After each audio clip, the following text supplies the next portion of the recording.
Olá! Uma vez mais aqui estamos com o nosso programa Mediunidade Hoje, através da TV Mundo Maior.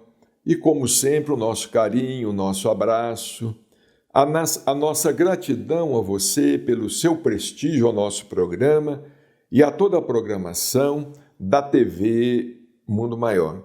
Na semana passada, nós estávamos falando a respeito de uma entrevista, de uma preleção de Chico Xavier a respeito de família, criação de filhos, liberdade.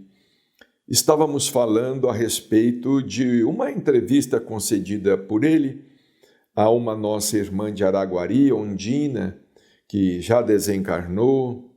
Ela tinha um programa radiofônico, então ela fez uma entrevista com Chico sobre este assunto, um assunto palpitante, atual, família, educação de filhos, separação conjugal.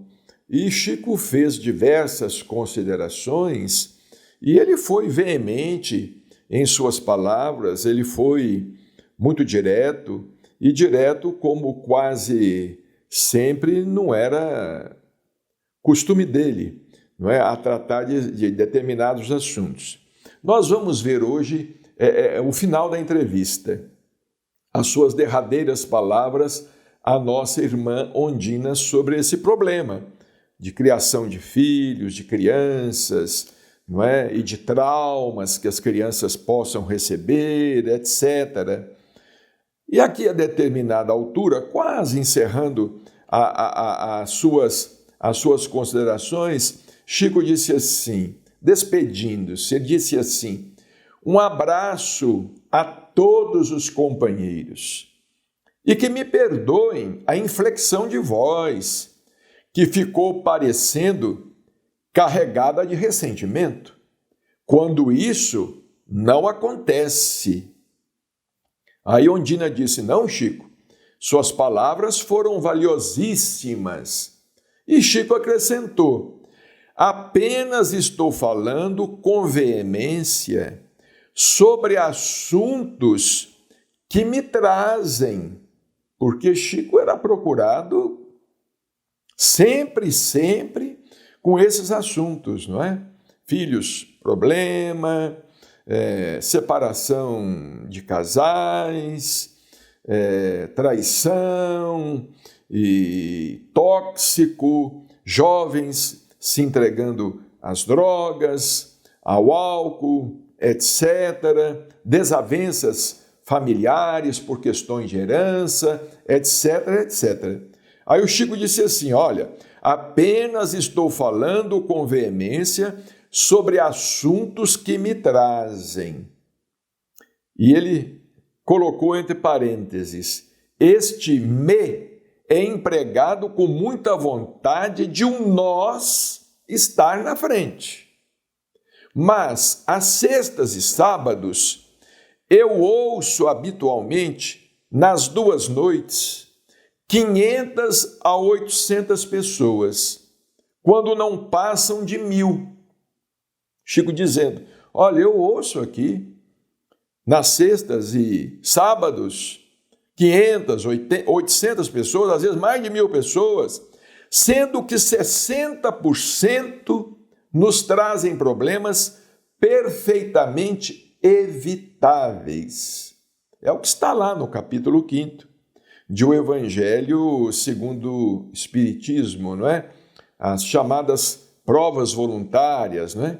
O Chico dizendo aqui: nos trazem problemas perfeitamente evitáveis, se essas criaturas tivessem tido cuidado de educarem seus filhos, desde os primeiros meses de vida, conversando em Deus, em respeito a Deus, em trabalho, ensinando o serviço. Quando cercam a criatura aos 18 anos, ela já está perdida.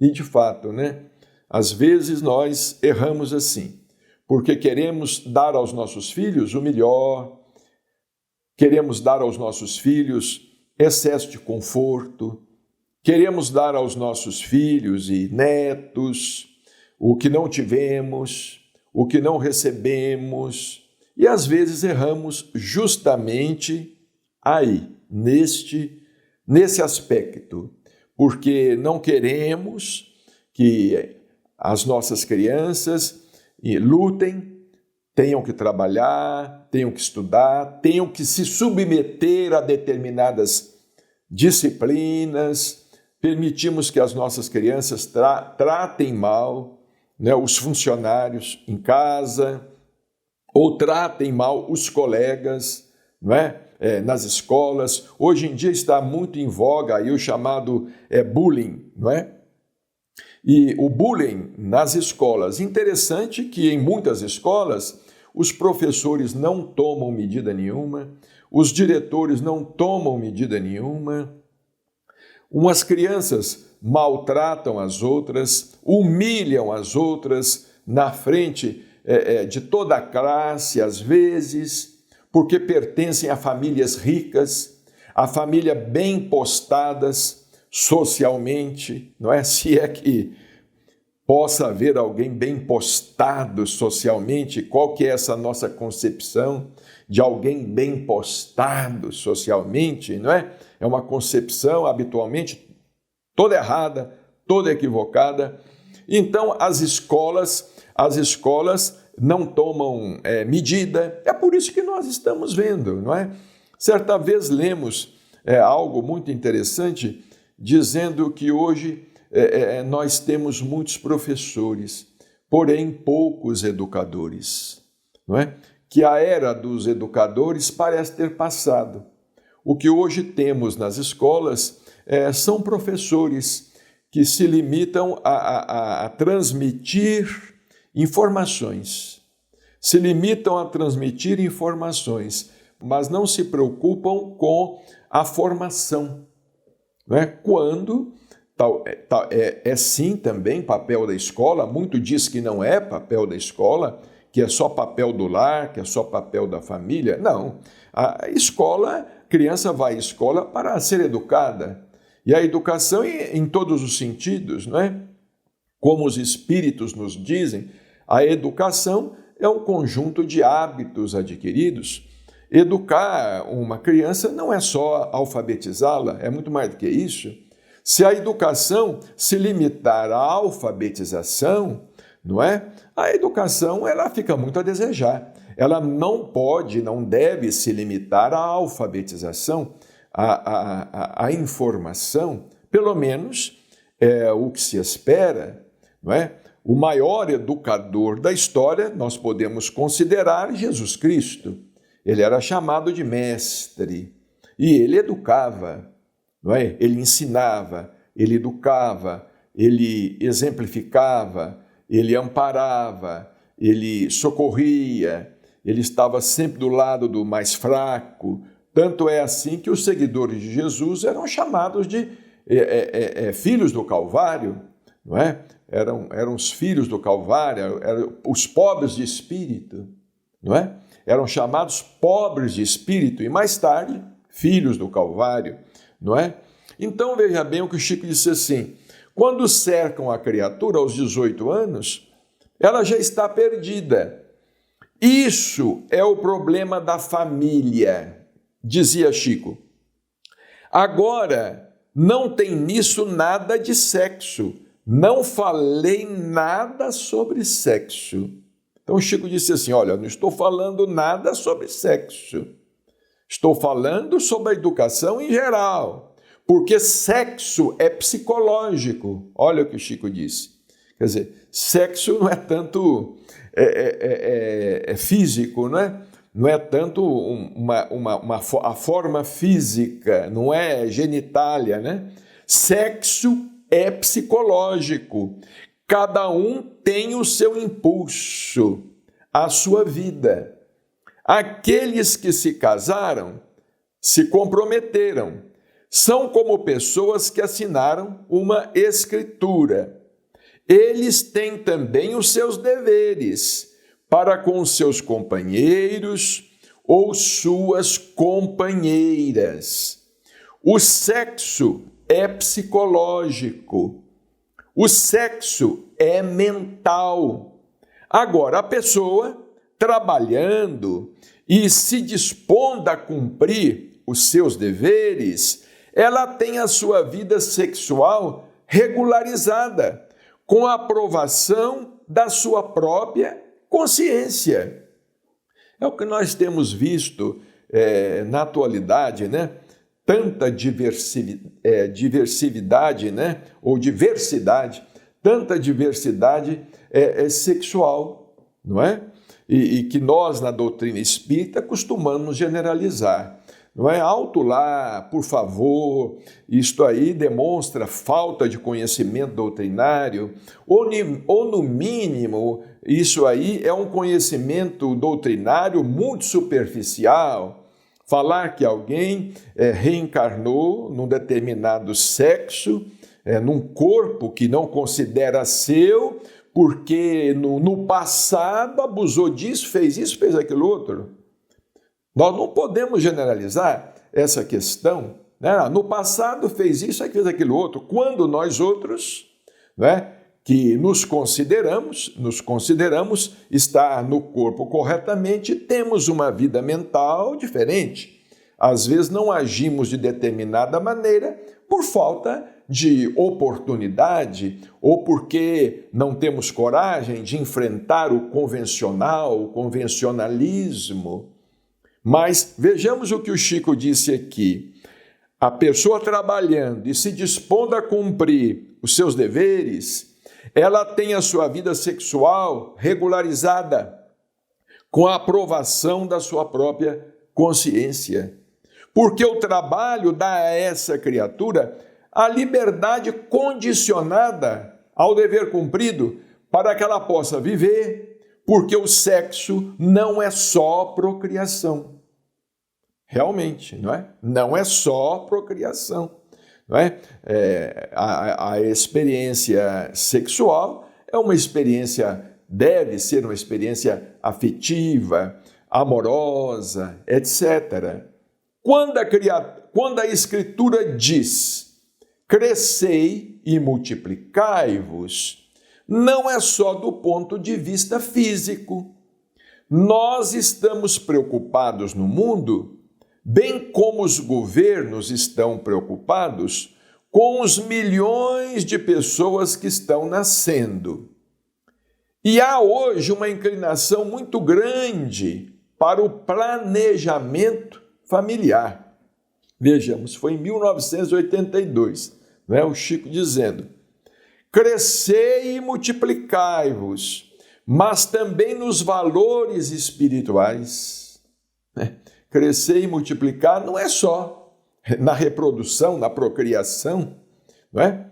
A doutrina espírita vem ampliar, mas também nos valores espirituais, na enfermagem, no trabalho profissional, no gosto de trabalhar para servir, de servir mais, de servir horas extras. Por exemplo, eu nunca vi uma pessoa que caminhou para o suicídio se oferecendo à prefeitura para trabalhar de picareta até morrer na rua. Olha o Chico, realmente chega a ser hilário. O assunto é sério, mas chega a ser hilário, não é? Normalmente a pessoa fala, eu quero cometer suicídio, mas eu quero cometer suicídio trabalhando, me dá uma picareta aí. Eu vou trabalhar na rua, com a picareta na mão, até morrer, até desencarnar, não é? Ninguém faz isto, ninguém faz isso. Ele disse aqui, querem suicídios calmos, venenos com que eles morram logo, tiros com que pensem em desaparecer, mas não desaparecem não. Agora, gente para suicidar com picareta, eu ainda não vi não. Quer dizer, com picareta, com machado, com enxada, não é? Ou com qualquer instrumento de trabalho, com arado, arando a terra, com qualquer instrumento de trabalho, não é? Com martelo na mão, fazendo as coisas, trabalhando. Porque se a pessoa pegar esses instrumentos de trabalho com a ideia de suicídio, na ação do trabalho, ela se esquece daquilo e começa a valorizar a vida. Ela vai encontrar um estímulo, um incentivo para continuar vivendo. Então vejamos que Chico Xavier, ele tinha opiniões muito firmes a respeito de determinados assuntos, não é? Determinados assuntos e delicados, como esse assunto da criação de filhos, da organização da família, do lar. Nós percebemos que quase tudo está para ser reestruturado em nossa sociedade. Não é? A nossa sociedade está carecendo de uma reestruturação. Nós falamos em reestruturação econômica, em reestruturação política, mas nós não pensamos numa reestruturação espiritual. Nós não pensamos nisto. Nós não pensamos em correr atrás de novos valores espirituais. Os valores espirituais são quase que completamente desconsiderados. Muitos de nós, quando nós corremos atrás das coisas pertinentes ao espírito, nós já esgotamos todos os recursos e deixamos por último. Não é? Nós estamos habituados na casa espírita, no centro espírita. Olha, eu já fui atrás de médico, de psiquiatra, de psicólogo, de analista, já tomei remédio, eu já internei, eu já fiz isso, fiz aquilo, agora estou aqui. Agora estou aqui. E é interessante que a pessoa fala assim, escuta, tem alguma coisa que o Espiritismo pode fazer por mim? Tem alguma coisa que o Espiritismo pode fazer por mim? Tem algum trabalho, alguma coisa que vocês possam fazer por mim? Aí quando a gente fala assim, o Espiritismo pode fazer muito por nós todos, não é? Nós temos aqui oportunidade de muito trabalho, tem muitas tarefas, a pessoa não quer. Ela prefere continuar com o seu problema. É o que ela prefere continuar. Então vejamos que nessa questão aqui, o assunto da família, ele é muito complexo.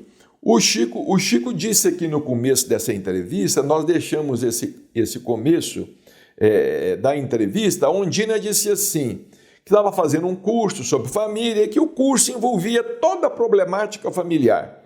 Educação dos filhos, a maneira de educar, o diálogo, o comportamento dos pais, a superproteção, o culto do evangelho, a infância e a educação.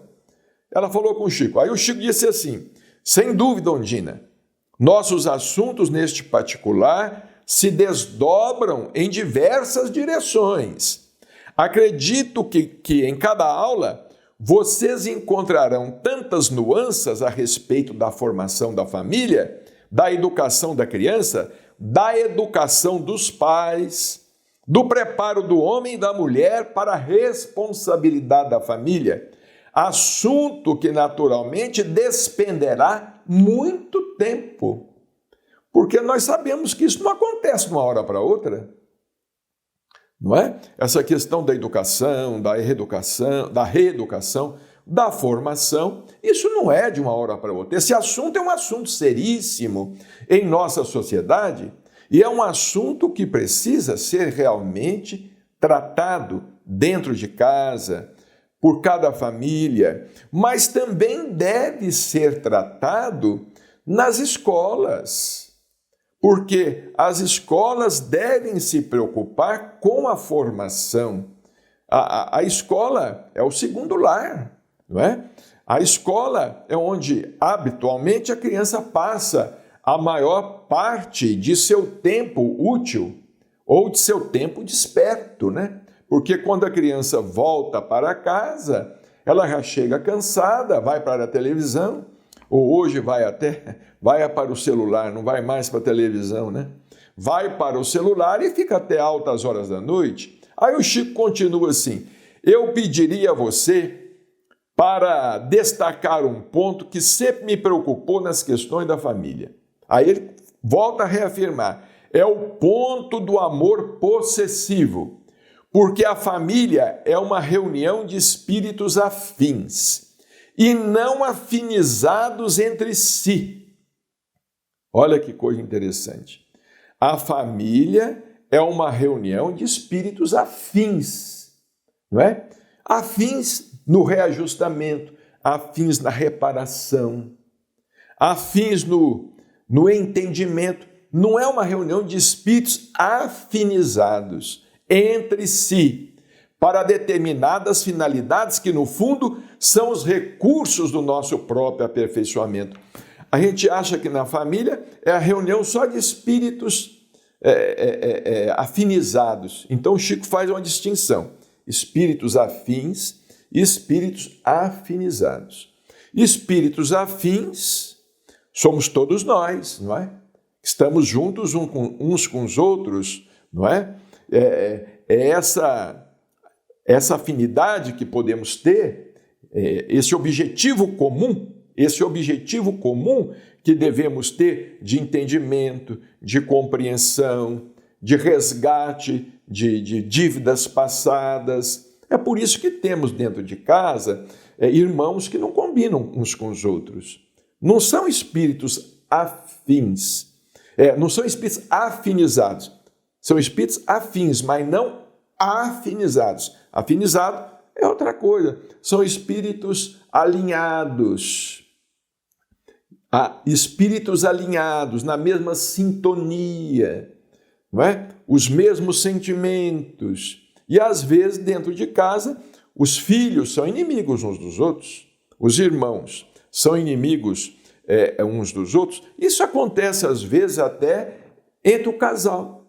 Não é? O casal se aproxima às vezes porque eles são afins de uma reparação, afins de um resgate. Nós estamos afins de um resgate, de uma reparação, mas não significa que sejam espíritos afinizados. Não significam que são ou que sejam almas gêmeas, não é? É uma raridade essa questão das almas gêmeas. São almas em conflito, como diz o Dr. Inácio Ferreira em uma de suas obras, são egos em conflito. Egos que estão se conflitando, estão se aproximando, mas estão em conflito, não é? A fim de se harmonizarem. E o Chico prosseguiu aqui dizendo: nós estamos colocados um à frente dos outros, através da lei da reencarnação, para que suavemente nos entendamos, aprendendo a aplicar os ensinamentos de Jesus na base do amor que ele nos legou. Então nós estamos nos aproximando, todos nós, para tentarmos colocar em prática os ensinamentos do Cristo, com base no amor que ele nos legou. Mas todos somos espíritos imperfeitos e estamos com a obrigação de trabalhar para nos harmonizarmos, convivermos melhor e termos um melhor relacionamento. Muita paz, muita tranquilidade e até a próxima semana, se Deus quiser.